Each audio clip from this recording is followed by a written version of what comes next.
Our next movie is a new film produced by National Geographic. It's called The First Grader, and it's a fact-based story about Kimani Nganga Maruge. He's an uneducated 84-year-old man in rural Kenya who enrolled in a local elementary school under a law that granted free public education to all Kenyans. They meant children, not adults. No. I heard on the radio, with my own ears. They said everybody. We have 200 students and only 50 desks. Look at this. We can't waste them on an old man with one foot in the grave. The staff of the school are at first ambivalent towards Maruge, but Jane, a teacher, comes to his defense after learning about his troubled past. When I was a boy, there was no money for education. I worked on a white man's farm. Then came the fight for freedom. Maruge. I have a letter. What do you mean? That's why I came to the school. I must read it for myself. Even after Maruge is admitted to the school, he must continue fighting for his right to an education. We have to learn from our past. We must not forget. But we must be better. We need good teachers.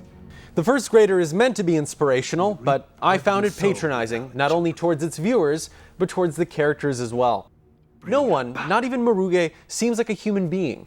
You think that nobody lives or loves on the whole continent of Africa. It's like it exists only to show Americans and Europeans what it's like to overcome adversity. The only thing this film has inspired me to do is give it a thumbs down, Christy.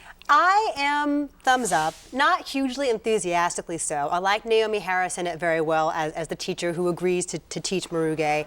She has to be feisty and determined, but I think she underplays some of the lines that you say are so clunky and heavy-handed. She's likable and strong and not too over the top and too cloying. And I disagree, I realize. I'm looking at your face right now.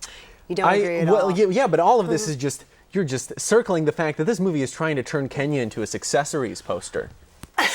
Commitment, dedication. Yeah. No, but here's why it's not one of those, though. Because of the way it is shot. And this is one contrast. Oh, no, it's because of the way it is shot. No. Okay. It's totally stripped down. It's very inspirational material, right? It's really feel good. You thought it was heavy-handed and cloying and whatever. But the way it is shot and the scenes of violence, which are quite harrowing when you go flash back to what happened to Maruge here, and even what happens in their everyday lives now, it's shot in such a stripped down, kind of intimate way that offsets some of the feel-goodery and gooiness, and I like that contrast. No, it seems like every moment is calculated to give us this sense of intimacy, like we're really there. I mean, but it's like not lush and beautiful by any means. Well, let's start with, this is not a Kenyan film. It is made almost entirely by English people. Okay. You know, that's the cinematographer, you know, the producers, the director. It's like a Westerner's idea of what African cinema should be like. It should be all dancing and singing. It is worth seeing. Okay, it's a good story. Okay. It's not worth seeing.